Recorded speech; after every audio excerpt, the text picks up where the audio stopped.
பூச்செடிகளை வளர்க்குறதுனா யாருக்கு தான் பிடிக்காது. அதுலேயும் இந்த செம்பருத்தி பூச்செடி இருக்குது பார்த்தீங்களா, இது டெய்லியுமே பூக்கக்கூடிய ஒரு செடி. ஒருவேளை நம்ம அதை கொஞ்சம் கவனிக்காமல் விட்டுட்டா போதும், இந்த பூச்சிகள் எல்லாமே பூச்செடிகளை அப்படியே அரிக்க ஆரம்பிச்சிடும். அதுலேயும் முக்கியமானது பார்த்தீங்கன்னா இந்த மாவு பூச்சி. எனக்கு உடம்பு சரியில்லாதனால ஒரு 10 நாள் இதை கவனிக்க முடியாமல் போயிடுச்சு. அந்த கேப்பில் இந்த பூச்சி எல்லாமே வந்துட்டு நம்மளோட பூச்செடியில் உட்கார ஆரம்பிச்சிருச்சுங்க. இந்த பூச்சிகள் செடியை அட்டாக் பண்ணுறதுக்கு நிறைய ரீசன் இருக்குது.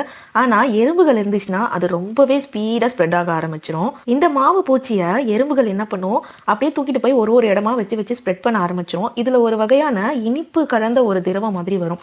ஸோ அது எறும்புகளுக்கு ரொம்பவே பிடிக்கும். ஸோ எறும்புகள் என்ன பண்ணுன்னா ஒரு இடத்துலேருந்து இன்னொரு கிளைக்கு அந்த மாதிரி அதை பரப்பி விட்டுட்டே போயிட்டு இருக்கும். இந்த மாதிரியான மாவு பூச்சிகள் எல்லாம் செடிகளை தாக்காமல் இருக்கிறதுக்கு ஒரு சின்ன சின்ன தடுப்பு முறை மட்டும் ஃபஸ்ட்டு பார்த்துடலாமா. அதில் ஃபர்ஸ்ட் பார்த்தீங்கன்னா, செடிக்கு தேவையான அளவுக்கு நீங்கள் இடைவெளி விட்டு அதை வளர்க்கணும். ஸோ ரொம்ப அடர்த்தியாக வளர்ந்து போயிடுச்சு அப்படின்னா சூரிய ஒளி அதில் படாமல் இருக்கும். அண்ட் இந்த ஒரு செடியை நீங்கள் கண்டிப்பாக செமிஷேடில் வைக்கவே கூடாது. 6லேருந்து 8 மணி நேரமாவது குறைஞ்சது அதுக்கு சூரிய வெளிச்சம் தேவைப்படும். ஸோ இந்த சூரிய வெளிச்சத்தில் தான் இந்த செடி நல்லாவே வளரும், பூக்களும் நிறைய பூத்துட்டே இருக்கும். செடி ரொம்ப அடர்த்தியாக வளர்ந்துருச்சுன்னா கூட போதுமான சூரிய வெளிச்சம் அதுக்கு கிடைக்காமலும் போயிடும்.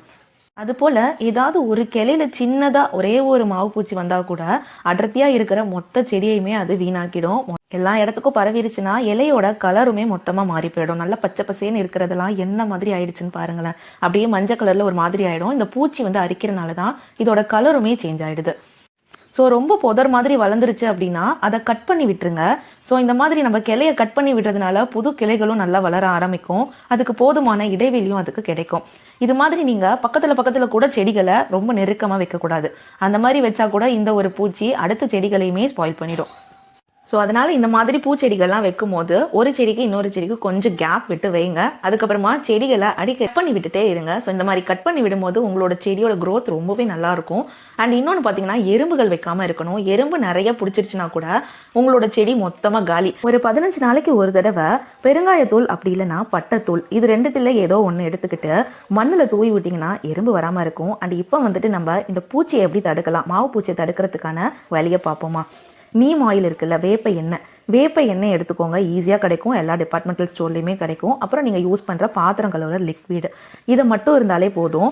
இதுக்கு ஒரு 1 லிட்டர் தண்ணி தேவைப்படும். நீங்கள் கொஞ்சம் அகலமான பாத்திரமாக எடுத்துக்கோங்க. ஒரு 1 லிட்டர் தண்ணியை அதில் ஆட் பண்ணிவிட்டு இந்த நீம் ஆயில்லேருந்து ஒரு 5லேருந்து 10 ml எடுத்துக்கோங்க. நீங்கள் செடி எவ்வளோ வச்சுருக்கீங்களோ அதுக்கேற்ற அளவுக்கு தண்ணியும் அதுக்கேற்ற அளவுக்கு இந்த ஆயிலும் எடுத்துக்கலாம். 2 லிட்டர் எடுக்கிறீங்கன்னா நீங்கள் ஒரு 20 ml இந்த நீம் ஆயில் எடுத்துக்கலாம். நான் வச்சிருக்க செம்பருத்தி செடியில் பார்த்தீங்கன்னா ரொம்பவுமே பூச்சி பிடிக்கல.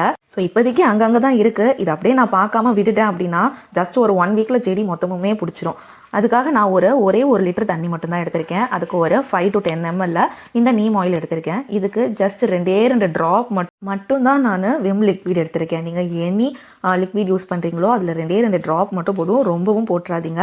கம்மியாக போட்டுட்டு ஒரு குச்சியோ இல்லை கையோ எது வேணாலும் வச்சு நீங்கள் அதை நல்லா கலக்கி விட்டுறணும்.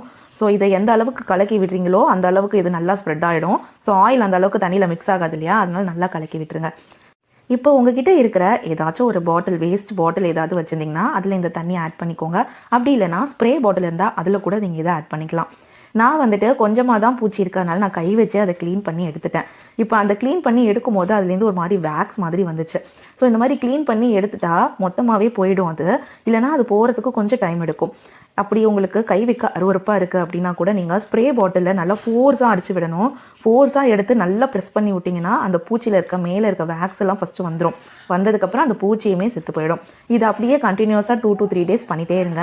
அதுக்கப்புறமா நீங்கள் அந்த மண்ணெல்லாம் நல்லா கலரி விட்டுட்டு எறும்பு வராமல் இருக்கிறதுக்காக கொஞ்சோண்டு பட்டைத்தூளியும் அதில் தூவி விட்டுட்டேன். ஸோ இது ஆஃப்டர் 1 வீக் பார்த்தீங்கன்னா அப்படியே துளுத்து வர ஆரம்பிச்சிருச்சு. அதில் விழுந்து போன அந்த லீஃப் எல்லாமே கொஞ்சம் கொஞ்சமாக வர ஆரம்பிச்சிருச்சு. பார்த்தாலே தெரியும் உங்களுக்கு, கலருமே கொஞ்சம் கொஞ்சம் சேஞ்ச் ஆக ஆரம்பிச்சிருச்சு. அண்ட் ஒரு 10 to 15 days கழிச்சு மொட்டைலாம் விட்டுருச்சு. ரொம்பவே அழகாக எல்லா இலைகளுமே துளுத்து வந்துருச்சு. பார்த்தாலே உங்களுக்கு டிஃப்ரென்ஸ் தெரியும். ஃபஸ்ட்டு இருந்தப்போ இலைகளும் இப்போ இருக்கிற இலைகளும் எப்படி இருக்குதுன்னு சொல்லிட்டு. ஸோ அந்த இலைகள் எல்லாமே கலரும் சேஞ்ச் ஆகிடுச்சு. இப்போ அந்த பூச்சிகள் எல்லாம் இல்லாதனால இலைகள் எல்லாமே நல்லா பச்சை பசேல்னு சூப்பராக இருந்துச்சு. இதில் நிறையவே மொட்டு விட்டுருந்துச்சு. ஸோ இது கொஞ்சம் சின்ன செடி தான், ரொம்ப பெருசாக ஒன்றும் வளரலை இப்போதைக்கு. ஸோ இது பார்த்தீங்கன்னா ஹைப்ரிட் செம்பருத்தி வச்சுருக்கேன், ஒரு எல்லோ கலர் செம்பருத்தி. ஸோ இதுலேயுமே ஒரு 4-5 முட்டை கிட்ட விட்டுருந்துச்சு. இதுவுமே நல்லா பூச்சி பிடிச்சி அரிச்சு போய் கிடந்துச்சு. ஸோ இப்போ இதுவுமே நல்லா இருக்குது. அப்படியே பூக்கள்லாம் ரொம்பவே அழகாக பூக்க ஆரம்பிச்சிருச்சு. ஒரு சிங்கிள் இதுலேயே நான் ஒரு 4லேருந்து 5 பூ வரைக்குமே எடுத்தேன். சின்ன செடி தான், பட் இதுக்கு நம்ம மெயின்டெனன்ஸ் எந்த அளவுக்கு பண்ணுறோமோ அந்த அளவுக்கு பூக்கள் இதில் பூத்துக்கிட்டே இருக்கும். சின்னதாக இருந்தாலுமே நிறைய பூக்கள் உங்களுக்கு பூத்துட்டே இருக்கும். பூவுமே பார்த்தீங்கன்னா நல்ல பெரிய பெரிய இதழ்களோட சூப்பராக இருந்துச்சு. அந்த பூச்சி இருந்தப்போ கூட எனக்கு பூ பூத்துச்சு, பட் அந்த பூ பார்த்தீங்கன்னா ரொம்ப தின்னாக ஒரு மாதிரி இருந்துச்சு. ஸோ இது பார்த்தீங்கன்னா நல்ல ஹெல்த்தியான ஒரு பூ, சூப்பராக இருந்துச்சு. உங்கள் வீட்டு பூச்செடிகள்லையும் இந்த மாதிரியான மாவு பூச்சிகள் இருந்துச்சுன்னா கண்டிப்பாக இந்த ஒரு டிப்ஸை ஃபாலோ பண்ணி பாருங்கள். ஸோ நான் இதை ட்ரை பண்ணி பார்த்துட்டு தான் உங்களுக்கு சொல்கிறேன். ரொம்பவே நல்ல எஃபெக்டிவான ஒரு மருந்து தான் இது. ஸோ கண்டிப்பாக இதை ட்ரை பண்ணி பாருங்கள். ரொம்ப இயற்கையானதும் கூட. ஸோ இது போல் வேறு ஒரு டிப்ஸோடு நான் உங்களை சந்திக்கிறேன். பாய்.